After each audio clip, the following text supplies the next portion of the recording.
नमस्कार. जसं आता मंदार माऊलींनी सांगितलं तसं आमचा देह विठ्ठल हा नाट्याभिवाचनाचा कार्यक्रम आम्ही वेगवेगळ्या नाट्यगृहांमध्ये करतो. तो आहे ऍक्च्युअली योगी पावन मनाचा या कादंबरीवर आधारित अभिवाचन लिहिलेलं आहे आणि ते लिहिले लक्ष्मण सूर्यभान घुगे यांनी आणि आम्ही त्याचं 4 प्रवेशाचं नाट्याभिवाचन करतो. तर त्याच्यामध्ये बेसिकली असं सांगण्यात आलं देह विठ्ठल नावाचं ज्ञानेश्वर माऊलींना म्हणजे त्यांच्या जीवनात कशा कशा घटना घडत गेल्या म्हणजे त्यांची ज्ञानेश्वरी भावार्थ दीपिका आपण ज्याला म्हणतो ते लिहून झालं होतं. रेड्याच्या तोंडून वेदही वदवून झाले होते. नंतर चांगदेव महाराजांच्या तिथे भिंत पण चालवून झाली होती. संजीवन समाधी घेण्याच्या आधी साधारण एक 6-7 महिन्याचा कालखंड हा त्याच्यामध्ये त्यांनी एक्सप्लेन केलाय की काय काय घडतं. सो त्याच्यामध्ये बऱ्याच वेळेला ज्ञानेश्वर माऊली आणि निवृत्तीनाथ माऊली यांचं भरपूर म्हणजे काय म्हणतो आपण वैचारिक देवाणघेवाण बरीच आहे. आम्हाला ऑलमोस्ट 2 प्रवेश त्याच्यामध्ये वैचारिक देवाणघेवाणीमध्ये जातात म्हणजे ते एक्सप्लेन केलेलं आहे.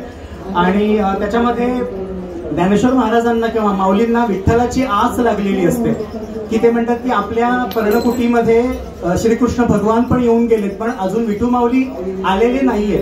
तर त्यांना प्रचंड ते विरह सहन होत नसतो विठू माऊलींचा. ते म्हणतात की आम्हाला आता विरह सहन होत नाहीये, तुम्ही आमचा विरह संपवायला या विठू माऊली. सो ते विठू माऊली साक्षात पर्णकुटीमध्ये ज्ञानेश्वर माऊली आणि निवृत्तीनाथांच्या तिथे कसे येतात त्याचा एक प्रसंग वर्णन आहे ते तुम्हाला मी वाचून दाखवतो.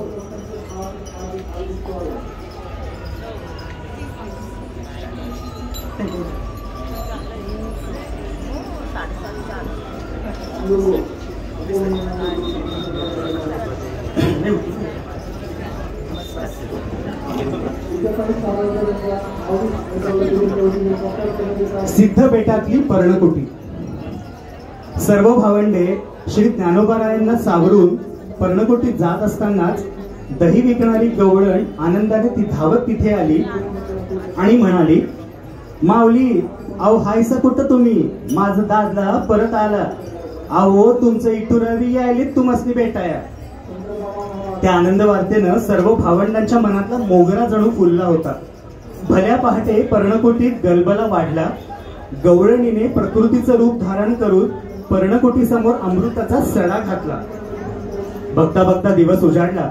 सुवर्ण किरण इंद्रायणीवर स्नान करू लागली. पर्णकुटी समोर दाखल झालेल्या नवनारायणांनी शंखनाद सुरू केला. बघता बघता सुप्रभातीच्या वेळेला देवगणांच्या रांगा रथातून ऐरावतावरून आणि घोड्यावरून सिद्धपेठासमोर दाखल झाल्या. खरोखर आज सोनियाचा दिवस उजाडला होता. नियतीने प्रकृती आणि तिच्या पुरुषाने आलेल्या सर्व देवगणांचं यथोचित स्वागत करून गुळ पाणी दिलं. श्री ज्ञानेश्वरादी सर्व भावंडांनी सर्व देवगणांना क्षेम आलिंगन दिलं. आता भावविभोध अवस्थेला मोहर फुटला. वेळ झाली श्री विठुरायाच्या आगमनाची. अखेर आकाशातून ढगांच्या रांगा पार करत गरुडावर बसून येणारे भगवान श्री विठ्ठल दिसताच सर्वांनी एकच जयघोष केला, बोला पुंडलिक वरदे देवा भेटी लागे जीव, आला भेटाया माझा देव, कैसे प्रकाशाचे पेव, आले अवकाश भरून. जय जय रामकृष्ण हरीचा गजर उसळला आणि त्याच समयाला वेगानं आलेला गरुड पक्षी भगवंतांना घेऊन पर्णकुटी समोर उतरला. भगवान श्री विठ्ठलांना पाहताच माऊलींच्या पापण्यांवर दाटलेले अश्रुथेंब घळकन गालावरून खाली उभळले. विरहिणी त्याच अश्रुथेंबात वाहून पुढे निघून गेल्या. खिन्न शांतता. श्री विठू माऊली गरुडावरून उतरून पुढे आले. समोर पाहिलं, भगव्या वस्त्रात ती 4 भावंड दिसली. यावेळी श्री ज्ञानेश्वरादी सर्व भावंडांचे डोळे पाणावले होते. श्री विठू माऊली पुढे येताच श्री ज्ञानोबा माऊलींना राहवलं नाही. ते वेगानं पुढे आले आणि श्री विठू माऊलींच्या चरणांशी लीन झाले. तेव्हा विठू माऊलींनी श्री ज्ञानोबा यांना अलगद हाताने उचलत म्हटलं, ज्ञानदेवा तुमची जागा आमच्या चरणांशी नव्हे आमच्या हृदयात आहे, या. आईच्या कुशीत लेकराने शिरावं तसं माऊली विठू माऊलींच्या कुशीत शिरले.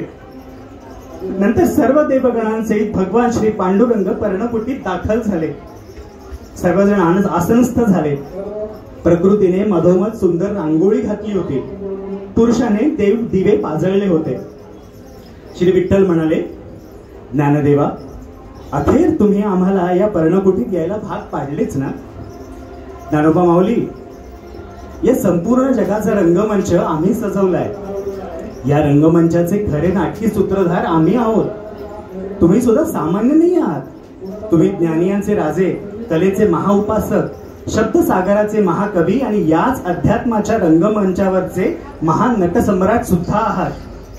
मग आमच्या प्रती एवढी व्याकुळता का माऊली? निवृत्तीनाथ म्हणतात, विठुराया, आम्ही आमच्या ज्ञानदेवांच्या दशेंद्रियांचा मेळा अमृत सागरात बुडवून तुमच्या भेटीसाठी आणलाय. आता तुम्हीच आमच्या ज्ञानदेवांना अमृत रसाचा छान गोपाळकाला भरवा. विठू माऊली म्हणतात, माऊली, योग्य काळ आणि योग्य वेळ मनुष्याला समिधा मागत असते. ती समिधा तुमच्या आईवडिलांच्या रूपाने आम्हास प्राप्त झाली. तेव्हा त्याचं वाईट वाटून घेऊ नका, कारण तुमच्या जन्माचं प्रयोजन हेच या कालसिद्धीचं कारण होतं. ज्ञानोबा माऊली म्हणतात, विठू माऊली, तुम्ही आमचं भावनामृत आहात.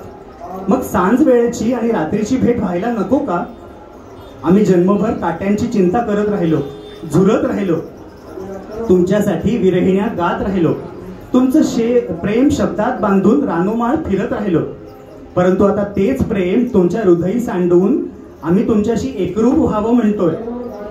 विठू माऊली म्हणतात, नाही ज्ञानदेवा, एवढ्या सहजासहजी तुम्हाला आमच्याशी एकरूप होता येणार नाही. कारण आम्ही वेदांच्याही हाताला न गवसलेले महातत्व आहोत. आम्ही आजपर्यंत अनंत जीवांना या मायेच्या भोवऱ्यात फिरवत आलोय. परंतु खूप दिवसानंतर तुमच्यासारखा नटसम्राट आमच्या हाती लागलाय. ज्ञानोबा, तुम्हाला जर आमच्याशी एकरूप व्हायचं असेल तर तुम्हाला आमच्या चैतन्य रूप असलेल्या दगडी मूर्तीत गुंतून चालणार नाही. आता तुमच्या या देहाचा पहिला अध्याय संपला, दुसरा अध्याय सुरू होतोय. अहम ब्रह्मास्मी. अहम ब्रह्मास्मी म्हणजे स्वतः देव असल्याचा अनुभव घेणं. तुम्ही देवरूप व्हा ज्ञानदेवा, देवस्थ व्हा. ज्ञानोबा माऊली म्हणतात, देवरूप प्राप्त करण्यासाठी आम्हाला काय करायला हवं विठू माऊली? विठू माऊली म्हणतात, यासाठी तुम्हाला स्वतःचं अस्तित्व नष्ट करावं लागेल. अस्तित्व नष्ट करणे म्हणजे अंत नव्हे, शुभ शकुनाकडे वळणारा तो एक प्रारंभ आहे. मुक्ता म्हणते, विठू माऊली, अस्तित्व नष्ट करावं लागेल म्हणजे आमच्या ज्ञानदादांना काय करावं लागेल? विठू माऊली म्हणतात, बाळमुक्ते, बीजाने जर स्वतःला जमिनीत गाडून घेतलं नाही तर झाड उगवेल का? दुधाने जर स्वतःचं अस्तित्व नष्ट केलं नाही तर आपल्याला ताक, दही, लोणी, तूप मिळेल का? ज्ञानोबा, आपल्या लेकरा बाळांवर खरं प्रेम करणारी या जगाची माऊली हरवली आहे. म्हणून तुम्ही या संपूर्ण जगाच्या माऊली व्हा. त्यासाठी मात्र तुम्हाला आमच्या विराट स्वरूपाची सेवा करावी लागेल. ज्ञानोबा माऊली म्हणतात, माऊली शब्द सार्थ करण्यासाठी आम्ही तुमच्या विराट स्वरूपाची सेवा करायला तयार आहोत. विठू माऊली, आम्हाला माऊली होण्याचा आशीर्वाद द्या. विठू माऊली म्हणतात, आता ज्ञानदेव थोडेसे समाधीमध्ये आणि साधारण नामजपामध्ये वगैरे गुंग होतात. तेव्हा विठू माऊली म्हणतात, आम्ही आलो आहोत ज्ञानोबा, आता तुम्ही जागेवर या, मूळ स्थानावर या. ज्ञानोबा माऊली म्हणतात, रामकृष्ण हरी अनंत देवा, अनंत रूपे अनंत देशी देखील तुम्हा. विठू माऊली म्हणतात, आजपासून आम्ही आमची सत्वगुणांची, षडगुणांची विणलेली सामर्थ्यशाली आणि वैराग्यपूर्ण घोंगडी तुमच्या खांद्यावर सोपवत आहोत. तुमच्या निवृत्तीराया, तुमच्या ज्ञानदेवाच्या कणरूप देहाने आमच्या विराट स्वरूपाची प्रचंड सेवा केली. म्हणून आम्ही तुमच्या ज्ञानोबा माऊलींच्या सत्वगुणी देहाची स्थापना सृष्टीच्या कणाकणात करत आहोत. होय ज्ञानदेवा, तुम्ही या जगाची माऊली असल्याची घोषणा आम्ही इथे करत आहोत. ज्ञानोबा माऊली म्हणतात, आज आम्हाला माऊली ही उपाधी देऊन आमचं जीवन तुम्ही धन्य केलं. आणि यानंतर चौथ्या प्रवेशामध्ये माऊली कसे संजीवन समाधीला सामोरे जातात आणि निवृत्तीनाथांना मोठा भाऊ चौघांमधला, तर त्याला ते फारसं भावनाविवश होता येत नाही या प्रसंगी.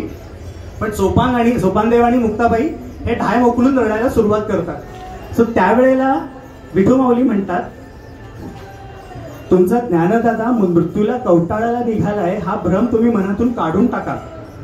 तुमचे ज्ञानदादा संजीवन समाधी साध्य करण्यासाठी नाथ संप्रदायांच्या पद्धतीनुसार तत्वांमध्ये लय करतील. कुंडलिनी जागृत केल्याने तुमच्या ज्ञानदादांच्या शरीरातले जड अंश केव्हाच नष्ट झालेत. त्यांचा देह वायुरूप झालाय. वायू आकाशाचा विस्तार स्वीकारतो. आकाशाचा कशातच लय होत नसल्याने माऊलींच्या देहात वसणारी भगवती शक्ती आकाश रूपात चिदाकाश होऊन राहील. प्रकृती तुमच्या ज्ञानदादाला हवं तेव्हा पुन्हा देहावर आणून समाधी स्थानी आणून सोडवेल. तुमचे माऊली अनंत काळ समाधीत जिवंत राहणार आहेत. तेव्हा शांत व्हा आणि ज्ञानदादाची आनंदाने वाट मोकळी करा. धन्यवाद.